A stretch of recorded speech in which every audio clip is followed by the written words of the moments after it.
잘 보내셨습니까? 자, 우리 많이들 수고하셨을 텐데 우리 옆 사람과 한번 이렇게 인사하겠습니다. 수고 참 많으셨습니다.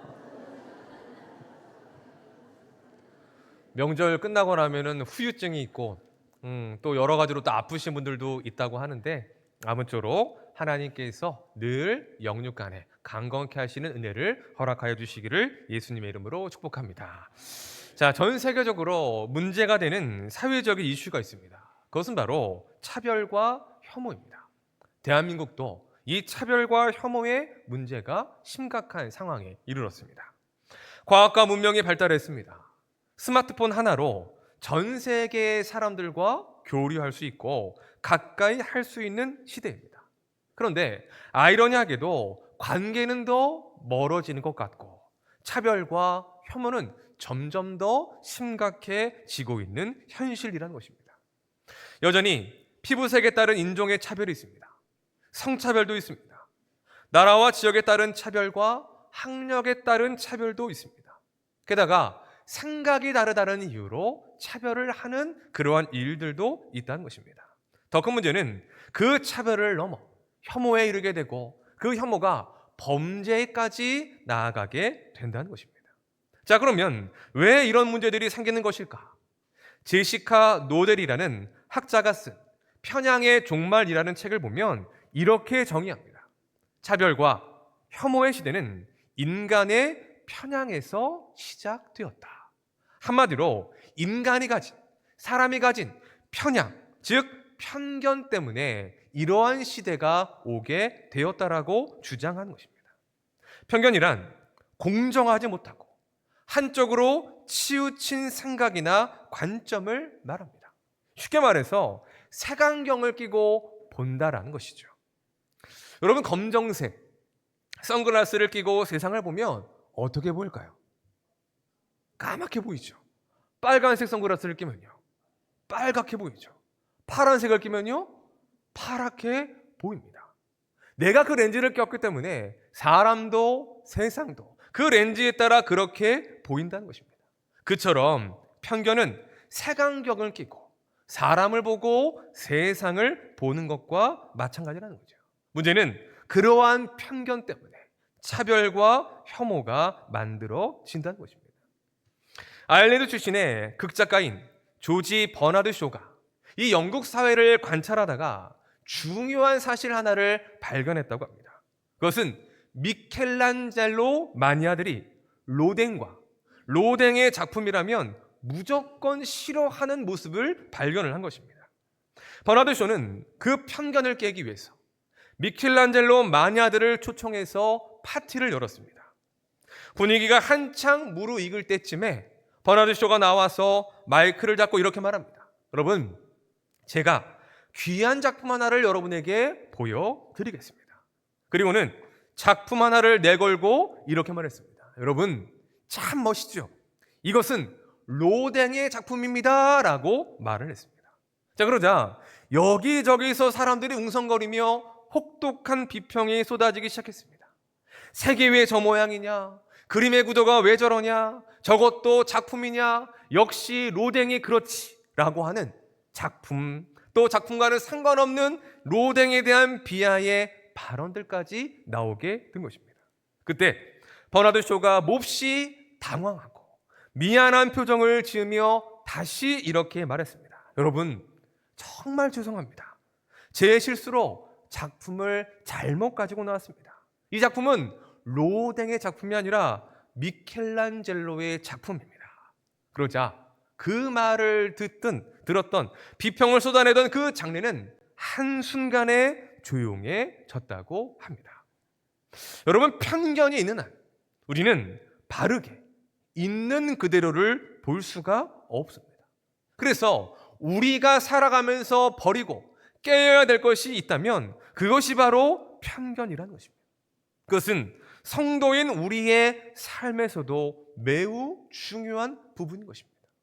복음을 통해, 하나님의 말씀을 통해 우리 안에 알게 모르게 쌓여지고 굳어진 그 편견을 깨야 하는 것입니다. 그래서 그 편견의 눈으로 사람을 보고 세상을 보는 것이 아니라 하나님의 눈으로 사람을 보고 세상을 바라보아야 우리는 온전하게 볼 수가 있기 때문인 것입니다. 오늘 본문은 하나님께서 환상을 통해 베드로가 가진 편견을 깨시는 사건을 기록하고 있습니다. 오늘의 말씀을 통해 그가 가진 편견이 무엇이었는지, 그리고 하나님께서 어떻게 그것을 깨시는지를 살펴보며 우리 안에 있는 편견을 깨고 넘어설 수 있기를 소망하는 이 시간이 되었으면 좋겠습니다. 자, 먼저 우리 9장 43절 말씀을 보겠습니다. 시작. 베드로가 여러 날 있어 무두장이의 집에서 머무니라. 아멘. 베드로는 룻다에서 요바로 넘어왔습니다. 죽었던 다비다를 살리고 여러 날을 요바에서 거하고 있었는데 주목할 것은 그가 거처하는 곳입니다. 누구의 집에 거하고 있습니까? 시몬이라는 이름을 가진 무두장이의 집에 거하고 있다는 것입니다. 여러분, 무두장이가 어떤 사람인지 아십니까? 죽은 짐승의 가죽을 가공해서 신발도 만들고 가방도 만들고 벨트도 만드는 생활에 필요한 물건들을 만드는 사람입니다. 지금으로 따져보면 한 땀 한 땀 가죽으로 바느질해서 가방도 만들고 신발도 만드는 가죽의 장인입니다. 꽤나 인정받는 직업이죠. 하지만 당시 시대의 무두장이는 부정한 직업, 부정한 사람에 불과했습니다. 왜냐하면 죽은 사람, 죽은 동물을 만지면 부정해진다라고 유대인들은 여겼기 때문입니다. 그러니 죽은 동물의 가죽을 다루는 무두장이 역시 부정하다고 여길 수밖에 없었던 것입니다.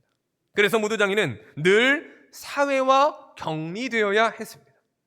옛 우리 시대의 백정처럼 사람 대접을 받지 못했다는 것입니다. 근데 지금 베드로가 누구의 집에 머물고 있습니까? 그러한 무두장이, 부정하다고 여겨지는 무두장이의 집에 머물고 있다는 것입니다. 몰라서 그런 것일까요? 베드로 역시 율법과 전통을 잘 알고 있던 유대인이었습니다. 그럼에도 베드로가 그 집에 머문 이유는 이제 그의 삶이 율법이나 유대의 전통을 중심으로 하는 것이 아니라 예수님과 복음을 중심으로 살아가고 있기 때문인 것입니다. 한마디로 율법과 전통에 의한 그 부정한 사람들에 대한 편견을 베드로 자신이 깨고 있다는 것을 보여주고 있는 것입니다. 예수님 오시기 전에 구약과 오신 후의 신약에 다른 점이 있습니다. 그것은 소위 죄인들, 부정한 사람들을 대하는 방식입니다. 구약에서는 부정함은 부정함을 낳는다고 해서 격리시켜야 했습니다. 그리고 가까이 하지 말아야 했습니다. 죄인이건 부정한 병을 가지고 있건 그 일정한 정결의 기간을 갖기 이전에는 절대로 사람들과 함께 할 수 없었습니다. 부정은 부정을 낳기 때문이죠. 하지만 예수님은 어떻게 하십니까? 부정한 사람들과 죄인들과 함께 하십니다. 당시 죄인의 대표, 부정한 사람들의 대표라 여겨지는 세리와 창기들을 가까이 하셨습니다. 부정한 병을 가진 많은 이들을 만들어주셨고 또한 나병 환자를 만드셔서 그들을 치료해 주시기도 했습니다. 그들이 가진 전통에 의하면 누가 부정해져야 됩니까? 그들을 만드신 예수님이 부정해지셔야 하지만 오히려 부정한 사람들이 깨끗해지고 치유받는 하나님의 역사가 나타나게 될 것입니다. 곧 예수님의 능력과 복음의 능력은 어떠한 죄인과 어떠한 부정한 사람들까지도 거룩하고 깨끗하게 하신다는 것을 가르쳐 주시는 것입니다. 베드로가 바로 그런 예수님을 본 것이죠. 그래서 유대의 전통의 근거에 자리 잡고 있던 그 부정한 사람들에 대한 편견을 깨는 것입니다. 예수님을 통해 복음을 통해 편견을 버리고 부정하다 여겨지는 그들을 있는 그대로 받아들이며 가까이 하고 있는 베드로의 모습을 우리는 확인해 볼 수가 있는 것입니다. 우리는 여기서 베드로의 사역의 지경이 점차 넓어지고 있음을 확인할 수 있습니다. 그것이 무엇으로부터 시작되고 있습니까? 바로 복음으로 인한 편견의 깨어짐입니다. 유대인들만 구원받으리라고 생각했던 그 편견에서 이제는 사마리아 사람들도 구원을 받을 수 있다는 것으로 넘어가게 되고, 부정하게 여겼던 무두장이에게도 하나님의 은혜와 하나님의 역사가 일어나리라고 생각하며 점차적으로 복음과 사역의 지경이 넓어지고 확장되고 있다는 것이죠. 하지만 그러한 베드로에게도 아직 깨지 못하고 넘지 못한 편견이 있었습니다. 그것은 바로 이방인들에 대한 것이었습니다. 자, 9절을 보면 베드로는 제6시, 우리 시간으로 낮 12시에 기도하기 위해 지붕으로 올라갑니다. 그때 하나님께서 하나의 환상을 보여주십니다. 우리 11절 말씀 보겠습니다. 시작. 하늘이 열리며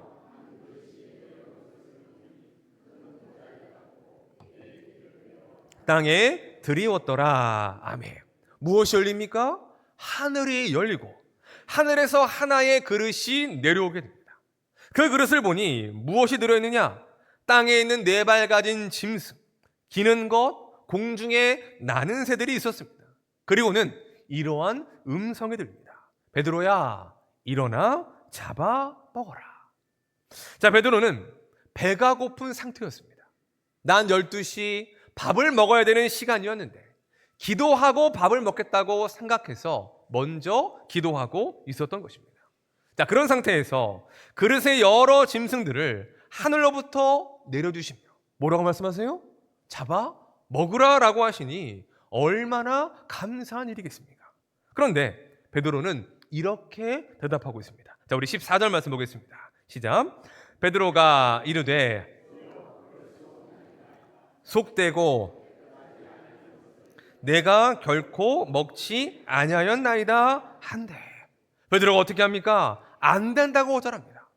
이 환상이, 이 음성이 주님의 음성이라는 것을 알면서도 주여 그럴 수 없나이다, 내가 결코 먹지 않겠습니다 라고 거절하고 있다는 것입니다. 그 이유가 무엇입니까?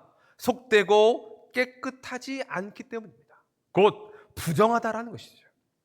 자, 여기서 우리는 그릇에 담겨진 짐승들이 어떠한 종류였는가를 알 수 있습니다.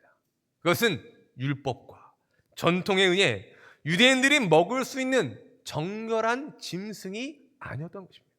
쉽게 말해 우리 이방인들이 먹는 돼지와 같은 부정한 짐승들이 있었던 것이죠.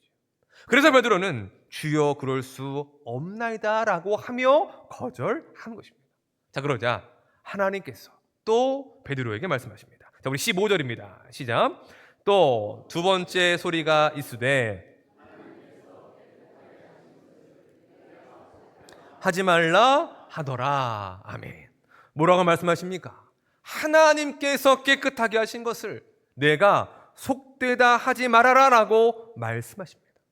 16절을 보면 이런 일이 3번이나 있었다고 말씀합니다. 하나님은 3번이나 베드로에게 잡아먹어라 라고 말씀하시고, 베드로는 안 됩니다 라고 하며 거절을 3번이나 반복한 것입니다. 자, 베드로 입장에서 보면 매우 당황스러운 일입니다. 왜냐하면 그 짐승들은 율법의 근거에 먹을 수가 없었기 때문입니다. 그 율법을 주신 이가 누구이십니까? 하나님이십니다. 그런데 이제 와서 그것을 먹으라고 하시니, 하나님이 깨끗하게 하셨기 때문에 속되다 하지 말라고 하시니 이게 도대체 무슨 말씀입니까? 이게 도대체 무슨 의미일까를 베드로는 생각할 수밖에 없었을 것입니다.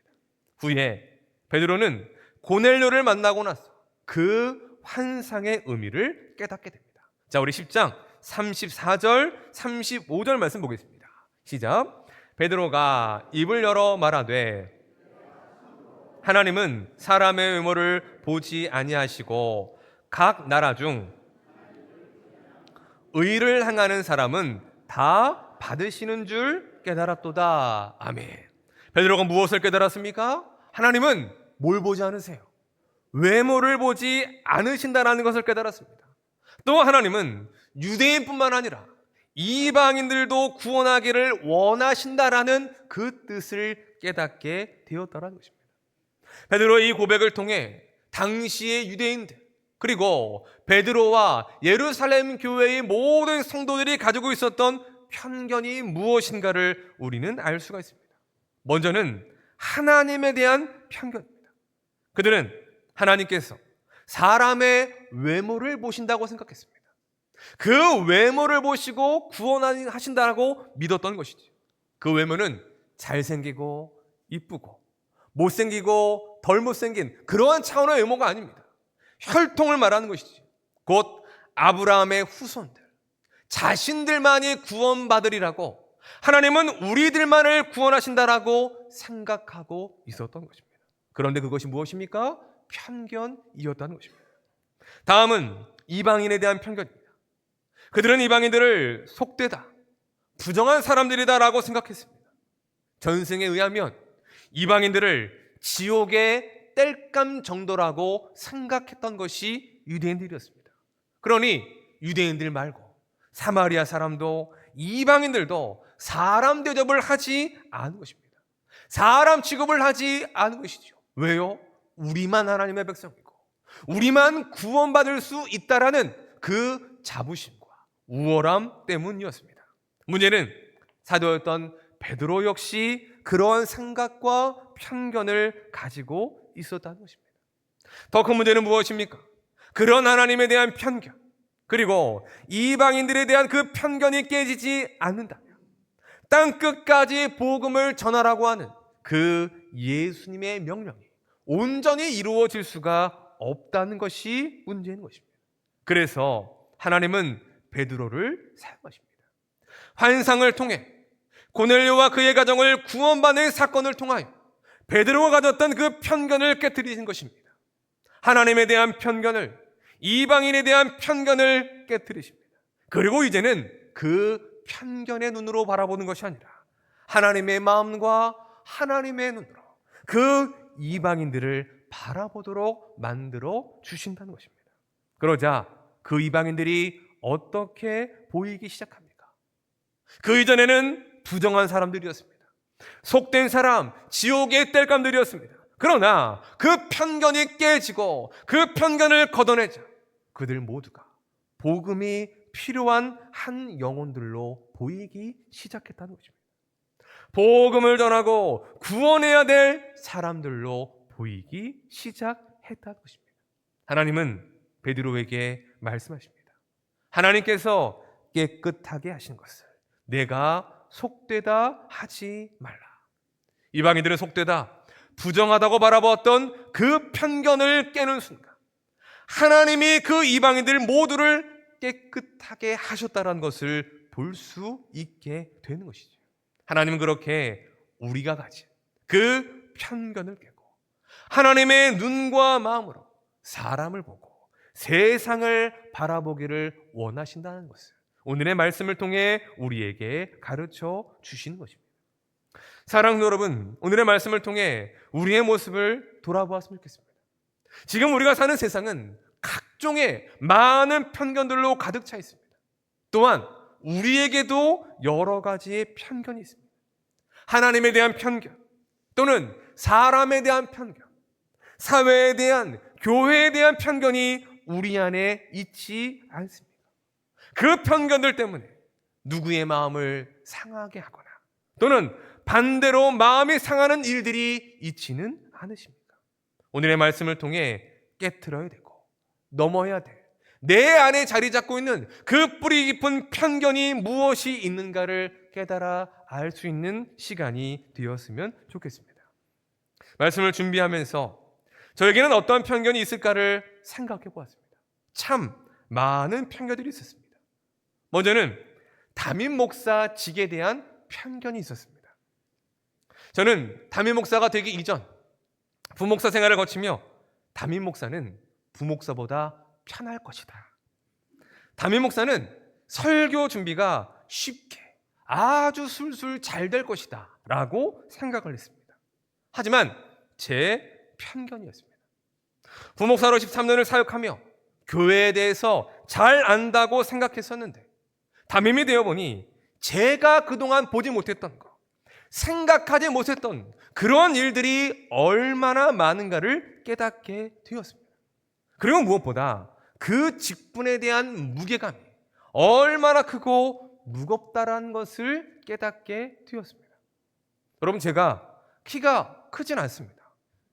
근데 1년 반 지나는 동안에 제 키가 좀 준 것 같아요. 왜요? 무게감 때문에. 그리고 몸무게도 좀 는 것 같아요.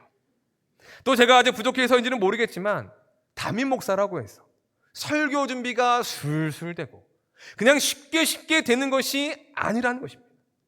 담임이기에 실수하면 안 된다는 더 큰 부담을 가지고 끙끙대며 준비합니다. 그런데 여러분 어떤지 아십니까? 설교한 이후에 시원하다, 오늘은 잘 됐다, 이런 생각 가지는 날이 1년에 몇 번이 안 됩니다. 늘 끝나고 나면 무슨 생각을 가지느냐? 오늘도 죽었구나, 오늘도 망했구나. 그러면 저기에 서서 가는 성도들과 인사 나누는 게 너무 부끄러운 거예요. 차라리 도망가고 싶은 마음이 들 때가 많다는 것입니다. 그러한 편견들이 제가 가지고 있었던 편견이었습니다. 그리고 또 한 가지는 장로님들에 대한 편견이었습니다. 선배 목회자님들의 이야기를 들어보면 목회가 힘들잖아요. 힘든 여러 가지를 말씀하시는데 뭐 때문에 힘드냐? 사람 때문에 힘들대요. 어떤 사람 때문에 힘드냐? 장로님 때문에 힘들다고 이야기하십니다. 꼭 딴지를 거는 장로님이 있고, 또 어떤 분은 그럴싸하게 말을 해놓고는 정작 자기 자신은 아무것도 하지 않는 그러한 장로님이 계시다라는 거죠. 그래서 어떤 분은 농담으로 이런 얘기를 하셨습니다. 회 중에 제일 맛없는 회가 뭔지 아냐? 뭔데요? 당회다. 가장 맛없는 회가 당회라는 거예요. 그런 얘기를 듣다 보니까 제 안에 저도 모르게 장로 직분을 가진 분들에 대한 편견이 자리 잡고 있었던 것 같습니다.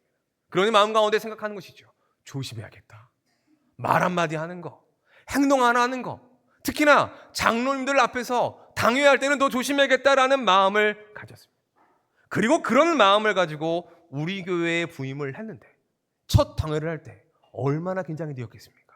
그렇죠? 장로님들이 그냥 평상시에 예배를 드리고 대화를 나눌 때와는 뭔가 다르게 보이는 겁니다. 뭔가 무서워 보이고. 근데 그 모든 것들이 저의 편견이었다는 거. 그 편견이 깨지는 게 오래 걸리지 않았습니다. 지금은 그 편견들이 싹 사라졌습니다. 오히려 우리 장로님들이 저 때문에 힘드실 겁니다. 계속해서 뭘 하자고 하죠. 새롭게 바꿔야 된다고 하고 이것도 해야 된다고 하니 그걸 함께 만들어 가느라고 우리 장로님들 정말 고생하고 있습니다. 제가 고생하는 것이 아니라 저 때문에 장로님들이 고생하고 계십니다. 장로님들 보세요. 살이 좀 빠지신 것 같지 않아요? 그래서 여러분 장로님들 보실 때마다 저는 괜찮아요. 수고하신다, 고생하신다, 얼마나 힘드시냐라고 꼭 이야기를 하시며 그 수고를 기억해 주시면 좋겠습니다. 참 감사한 것은 그러한 제가 가지고 있는 편견들이 사라진 장로님 한 분 한 분이 귀해 보이기 시작했습니다. 그분들이 얼마나 교회를 사랑하시는지, 교회에 관심을 가지고 섬기시는지가 보이기 시작합니다. 편견이 사라지니까 제대로 온전히 사람과 그 사람이 행하는 일들을 볼 수 있게 된 것입니다. 여러분 다음 주에는 항존직 피택 선거를 위한 공동의회를 합니다. 교회의 일꾼인 장로, 권사, 안수 집사를 피택하는 중요한 날입니다. 당회에서 예배, 봉사, 헌금 가장 중요한 이 기준들을 가지고 후보들을 선정했고 이제 다음 주에는 여러분들이 투표해서 일꾼을 선출하게 될 것입니다. 자, 그러면 우리는 어떠한 이들을 뽑아야 할까요? 일할 사람을 뽑아야 하겠습니까? 나랑 사이가 좋은 사람을 뽑아야 하겠습니까? 답해 보세요. 누구를 뽑아야 돼요? 일할 사람이죠. 자, 또 하나님의 기준에서 신실하게 일할 사람을 뽑아야 할까요? 내 기준과 내 선호에 따라 뽑아야 할까요? 누구의 기준이에요? 하나님의 기준입니다. 답은 누구나 잘 알고 있습니다. 그런데 관계적인 측면, 그 사람에 대한 감정적인 측면을 배제하는 게 참 쉽지가 않다는 것입니다. 교회 안에서 10년, 20년, 30년 같이 신앙생활하다 보면 여러분 늘 좋습니까? 늘 기쁩니까? 싸워요, 안 싸워요? 왜 대답을 못 하세요? 솔직하게 얘기하세요. 싸워요, 안 싸워요? 마음 상할 때 있어요, 없어요? 있잖아요. 아무것도 아닌데 그 말 한마디에 섭섭하고 서운한 일들, 감정이 상하는 일들, 분명 어제까지 잘 지냈는데 하루아침에 등 돌리는 일들 우리 안에 매우 많다는 거죠. 아직 그 관계들을 제가 다 파악할 수는 없지만 여러 가지 복잡하게 얽혀진 관계의 문제들이 교회들 안에 있다는 것입니다. 문제는 그러한 것들이 또 하나의 편견으로 자리 잡을 수 있다는 것이죠. 나에게 행한 그런 잘못된 행동 하나 때문에 이 사람은 나쁜 사람이에요. 또는 이 사람은 예전에 그랬으니 앞으로도 계속해서 그럴 거야 라고 하는 생각이 편견으로 자리 잡을 수 있다는 것입니다. 세상은 그렇습니다. 공직자, 청문회 하는 것들을 보십시오. 이 사람을 임명하겠다라고 했는데 그 사람에 대하여 물어볼 때에 무엇을 물어봅니까? 앞으로 어떻게 그 직을 수행하겠는가? 비전이나 어떻게 일을 하겠는가에 대해서 물어보기보다는 그 사람의 과거의 행적에 대하여 집중하여 물어봅니다. 그 사람의 지은 잘못, 죄, 이런 것들을 세세하게 살핍니다. 요지는 무엇인지 아십니까? 과거에 당신이 이런 잘못을 범한 사람인데 잘할 수 있겠느냐? 당신 또 그럴 거 아니냐? 그러니까 사퇴하라는 요지인 것입니다. 그것이 세상의 방식이라는 것입니다. 하지만 그것이 우리의 방식이 되어서는 안 되는 것입니다. 우리는 무엇을 믿습니까? 하나님을 믿습니다. 죄인된 우리를 의인이 되게 하신 하나님을 믿는다는 것입니다. 연약하고 부족하여 쓸데없는 우리를 신실한 하나님의 동역자요 하나님의 일꾼이 되게 하신 하나님을 믿는다는 것입니다. 성령을 주시고 지혜로 충만하게 부어주셔서 무익한 사람을 하나님의 교회를 위하여 일하는 주의 종으로 변화시키는 그 하나님을 우리는 믿는다는 것입니다. 그러한 차원에서 후보자들을 보셔야 합니다. 과거에 나와 어떤 일이 있었는지, 그 과거에 어떠한 행동을 했는지를 주목하는 것이 아니라 하나님께서 그 사람을 어떻게 변화시키셨는지, 그리고 앞으로도 하나님께서 그를 어떻게 사용하실지를 주목하는 마음으로 우리는 그 투표에 임할 수 있어야 하는 것입니다. 공동체 안에서의 모든 관계도 그렇습니다. 과거에 어떠한 일로 상처를 주고받았는지 그 과거에 얽매여 있어서는 안 되는 것입니다. 그것이 상대에 대한 편견이 되어서는 안 되는 것입니다. 그 사람만 잘못됐습니까? 그 사람만 나쁜 사람입니까? 하나님 앞에서 보면 우리도 나쁜 사람이고 우리도 죄인입니다. 그러나 하나님이 내 안에서 역사하셔서 나를 변화시키셔서 하나님의 온전한 사람으로 우리를 만들어 가시듯이 상대의 삶에서도 변화시키시고 역사하신다는 것을 우리는 믿어야 한다는 것입니다. 그 믿음으로 편견을 버릴 때 하나님의 마음과 눈을 가지며 우리는 사람과 세상과 교회를 온전하게 바라볼 수가 있는 것입니다. 그것이 바로 하나님께서 우리에게 원하시는 삶이라는 것을 오늘의 말씀이 우리에게 가르쳐 주고 있는 것입니다. 말씀을 정리하겠습니다. 2006년 개봉했던 영국의 오만과 편견이라는 영화가 있습니다. 부유하고 멋진 외모를 가졌지만 오만한 태도를 가진 디아시라는 남자, 그런 디아시에 대하여 편견을 가지고 있는 엘리자베스라는 여자가 진정한 사랑에 눈을 뜨게 되는 스토리입니다. 두 사람은 오만과 편견 때문에 서로를 증오했습니다. 하지만 어떤 계기로 그 모든 것들이 오해임을 알게 되며 사랑에 빠지게 됩니다. 그 과정에서 남자는 오만함을 내려놓고 여자는 편견을 내려놓는데 그때야 비로소 두 사람은 서로를 진정으로 바라보고 사랑할 수 있게 됩니다. 그 영화에 이러한 명대사가 있습니다. 자, 우리 함께 읽어보겠습니다. 시작. 편견은 사랑하지 못하게 하고 다른 사람이 나를 사랑할 수 없게. 우리 다시 한번 읽어보겠습니다. 시작. 편견은 내가 다른 사람을 사랑하지 못하게 하고 오만은 다른 사람이 나를 사랑할 수 없게 만든다. 사랑하는 여러분, 예수님을 믿는다는 것이 무엇일까요? 예수님처럼 살아간다는 것이 무엇을 말하는 것일까요?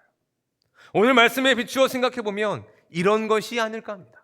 내 안에 있는 그 모든 편견을 깨는 것, 그리고 하나님의 마음과 눈을 회복하여 사람을 보고 세상을 바라보는 것, 바로 그것이 예수님을 믿는, 예수님처럼 살아가야 돼 우리의 삶의 모습인 것입니다. 하나님에 대한 편견을 버릴 때 우리는 비로소 하나님을 온전히 바라볼 수 있게 됩니다. 사람에 대한 편견을 버릴 때 우리는 비로소 진정한 그 사람을 볼 수 있게 되는 것입니다. 세상에 대한 편견을 버릴 때 그 세상을 우리는 편협한 한쪽으로 치우치게 보는 것이 아니라 하나님의 눈으로 바르게 볼 수가 있게 되는 것입니다. 편견은 버려야 할 것이고 깨어야 할 것입니다. 하나님은 우리에게 있는 무수히 많은 편견들을 깨고 넘기를 원하신다는 것입니다. 베드로가 무두장에 대한 편견을 깨고 그에게도 다가가 함께하며, 또한 이방인에 대한 편견을 깼던 것처럼 우리 안에 있는, 자리 잡고 있는, 우리의 눈에 있는 그 모든 편견들을 깨며 살아가기를 원하신다는 것입니다. 사랑하는 여러분, 편견을 깨고 편견의 벽을 넘을 수 있는 성도들이 되시기를 주님의 이름으로 축원합니다. 우리의 편견 때문에 복음의 역사를 막는 것이 아니라 편견을 깨서 모든 사람을 하나님의 마음과 눈으로 바라보고 복음을 전하고 어떠한 일이라도 품을 수 있는 신실한 주의 종들이요, 복된 우리 예산한 공동체가 될 수 있기를 주님의 이름으로 간절히 축원합니다. 우리 시간에